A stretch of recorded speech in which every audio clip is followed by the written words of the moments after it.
Welcome back to the Keeping It Real with KC podcast. I, of course, am your host, KC Phoenix. And yeah, I'm doing a daily thought. I'm kind of behind schedule today, but it's a good thing because I actually got my stuff shredded. I had all of these papers that I needed to shred, and I finally got them shredded. So that's out the way, and it looks so much better now. So I'm thankful for that. So I'm fine with being behind schedule today. Anyways, before I go any further, KIRWKC.com, main podcasting platform. This podcast is carried on Apple, Spotify, Google, iHeartRadio, Pandora, Overcast, Bullhorn, Amazon Music, Audible, and several other podcasting platforms. Please feel free to listen to this podcast on whatever platform is most convenient for you. KIRWKC on all the social media platforms. All right, so yeah, it's December. I'm watching my cheesy Christmas movies now. For my longtime listeners, my Firebirds, you know I love cheesy Christmas movies. I may not be a huge holiday person, per se, because I haven't really celebrated the holidays a lot since... When did I move to Miami? That was 2003-ish. Well, 2002, because I think it was December 2002. Then, yeah, it was December 2002. So, around that time... Quick backstory for that. That was the first Christmas I had ever spent without my family because I had moved to Miami and I didn't go back for Christmas at that time. So that was the first time I actually spent my Christmas with two associates at the time in a Chinese restaurant. We had Chinese for Christmas. So that's what happened with that. But after that, I guess it kind of, I don't know. I don't want to say desensitized, that's kind of a heavy word, but it's just, it wasn't as big of a deal anymore because like, okay, well, went through the first one, da-da-da-da. So, yeah, not big on the holidays. However, I love Christmas movies, cheesy Christmas movies. So, I watched the Christmas movie. If you have Hulu, it's on there for sure. It's called The Cinderella Christmas. And what it's about is a girl and her cousin. She stayed with her cousin and her uncle because her parents had passed away. And the cousin is very, very manipulative. Also, spoiler alert. Spoiler alert. Forgot to say that. The cousin is very, very manipulative. And she always takes advantage of the girl, the main character. So they have this event coming up. Her cousin received the invite by the guy, the prince, that owns the company, da-da-da-da-da. Well, the cousin can't make it to the event, to the ball. So the main character ends up going in her place because she's like, well, it's an invitation. We might as well not let it go to waste. And she liked the guy too. So she ends up going to this ball. And he notices her out of all of the people at the ball. And they finally meet because of a game that was played. I'm not going to tell you what the game is because I don't want to spoil the entire thing. So you'll just have to watch the movie. But a game was played. And because that game was played, it sort of brought them together. All right. So when they come together, they start talking. And she mentions something to the effect of her fitting in. Because again, she felt out of place. And because she had this dress that wasn't really, it was for her, but it wasn't for her, if that makes sense. Because her cousin was supposed to go to the ball. And she was wearing the dress that she thought she was picking up for her cousin. That's a whole nother backstory. You have to watch the movie. So when she said something to the effect of she thought she wouldn't fit in, he said to her, well, if you fit in, you wouldn't have stood out. Because he's like, I noticed you out of all these people because you stood out. So, I was like, that's a word right there. And they said something else in that movie that was a word too. I'm going to have to go back to that scene because I remember what scene it was, but I don't remember what they said. And as soon as they said that, I'm like, wow, they really dropping a word throughout this movie. So, yeah, anyways. So the point is, you can't stand out if you fit in. And for some of you who are going through all of these hurdles, all of these obstacles, jumping all of these hoops and doing this and doing that, and attempting to fit in, being with the in crowd. If you fit in, how can you stand out from them? Do you want to be your own person? Because I would think a lot of people would want to be their own person since we're all individuals. No individual is alike. Now, as I mentioned before in previous episodes, yeah, we have similar thoughts, similar demeanors and things like that. But no individuals are exactly alike.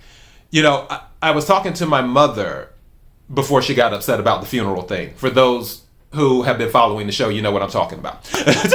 or should not say funeral, but the death thing. But whatever. Before that, she was telling me about one of my nieces. And because I don't get to see them that often, and that's a whole nother story. But whatever. So she said that her and my dad were at the dinner and with my niece and my brother, his wife, and so on and so forth. And she was saying, wow, she reminds me of, me. And my dad was like, yeah, I was thinking the same thing. And it's like, yeah, okay, we have some similarities, but my niece is my niece and I'm me. So we're two totally different individuals. And that's the thing. Don't worry about fitting in, because I have said this so many times. Everyone is cut from this thing called a divine cloth, meaning that if you come from source, which everyone comes from source, everyone. I know you're like, even him? Yes, even him. He comes from source too. Everyone comes from source. Now, what happens later on, that's on them. But your origin is cut from a divine cloth. Because of that, you are already priceless in your own right anyway. You are already an individual in your own right, because again, no one person is exactly the same, because they can't be, because of the cloth that they were cut from. The cloth that you're cut from is something where it doesn't want any duplicates. That's not the point. If it wanted duplicates, if the divine wanted duplicates, everybody would look alike.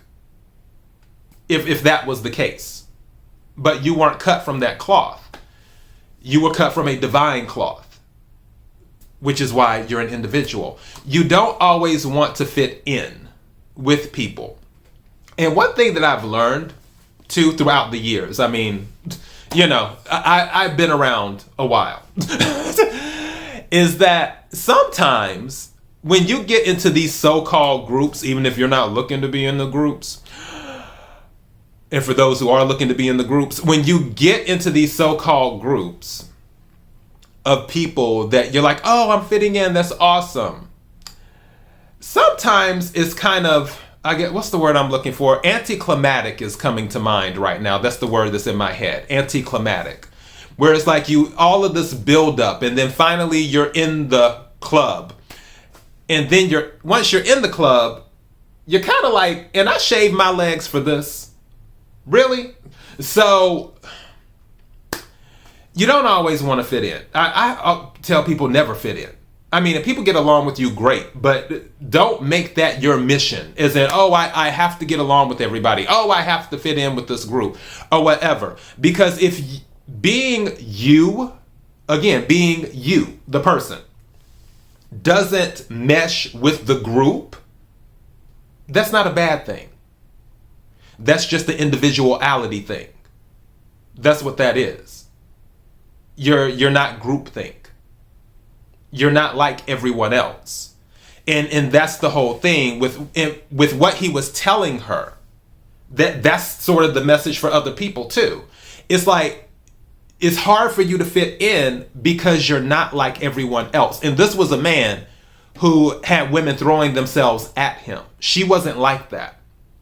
She was totally different. And she was into different things. She wasn't fully about the material. And if you are about the material, that's not a bad thing, because I like material things too.